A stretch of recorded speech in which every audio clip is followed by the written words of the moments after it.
ত্যাগ এবং কুরবানি শুরু হয়েছে 2009 সাল। তৎকালীন বিডিআরের সদর দপ্তর পিলখানায় যে মর্মান্তিক হত্যাকাণ্ড সংঘটিত হয়েছিল, যেখানে বাংলাদেশের কমিটির 57 জন অফিসার তাদের জীবন দিয়েছিলেন। এরপরে একের পর এক বিভিন্ন দল, আলেম ওলামা, সিভিল সোসাইটি, সাংবাদিক সমাজ, এর কথা কেউ বাকি নেই, সকলের উপরেই নির্যাতন নিপীড়ন দিয়েছে। যেহেতু দুইটা দল একেবারে শেষ পর্যায়ে এসে আমাদের সাথে তারা ব্যস্ত হয়েছে, আরো অনেকগুলো দল তারা আগ্রহী ছিলেন, বাট এই প্রক্রিয়ায় এই মুহূর্তে এখানে সম্পৃক্ত করা আমাদের জন্য খুবই দুরূহ হয়ে গেছে।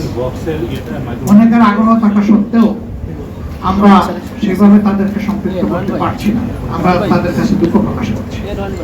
কিন্তু জাতীয় জীবনে ইনশাআল্লাহ আমরা তাদের সাথে একসাথে কাজ করব, এই জাতিকে গড়ার জন্য ইনশাআল্লাহ। আমাদের আসল সমঝোতা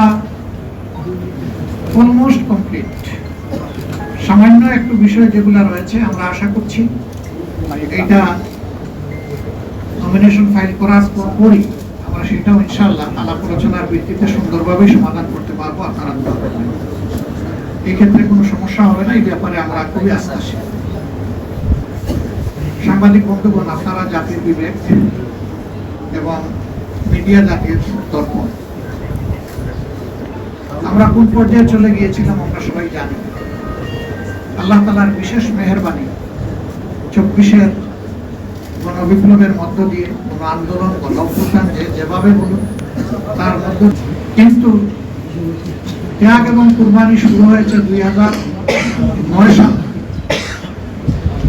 তৎকালীন বিডিআরের সদর দপ্তর পিলখানায় যে মর্মান্তিক হত্যাকাণ্ড সংঘটিত হয়েছিল, যেখানে বাংলাদেশের কমিটির 57 জন অফিসার তাদের জীবন দিয়েছিলেন। এরপরে একের পর এক বিভিন্ন দল, আলেম ওলামা, সিভিল সোসাইটি, সাংবাদিক সমাজ, এর কথা কেউ বাকি নেই, সকলের উপরেই নির্যাতন নিপীড়ন দিয়েছে। এখন জাতি একটা দীর্ঘস্থায়ী মুক্তির দিকে আগাতে চায়, শান্তির দিকে আগাতে চায়, একটা সুশৃঙ্খল জাতি হিসাবে আত্মপ্রকাশ করতে চায়। এবং আমাদের যুব সমাজের যে প্রত্যাশা, যেটার জন্য বুক চিতিয়ে তারা লড়াই করেছিল, জীবন দিয়েছিল, তাদের প্রত্যাশা পূরণ এখন আমাদের দায়িত্ব। আমরা আজকে মহান রবের দরবারে সেই সমস্ত আল্লাহর বান্দাদের জন্য দোয়া করছি যারা জুলুমের হাত থেকে দেশকে বের করে আনার জন্য লড়াই করে জীবন দিয়ে দুনিয়া থেকে বিদায় নিয়েছেন।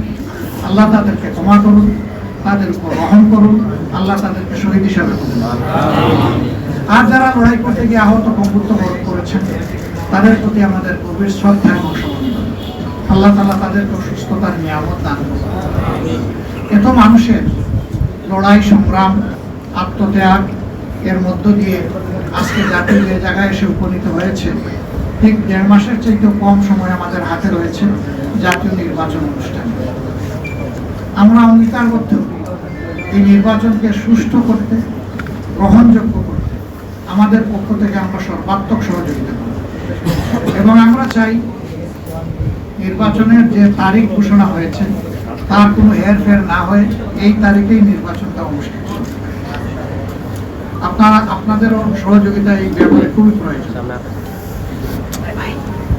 আমরা আশা করছি সরকার একটা সুষ্ঠু নির্বাচনের জন্য তাদের যে করণীয়, নির্বাচন কমিশন এবং সরকার সেই দায়িত্ব তারা পালন করবে।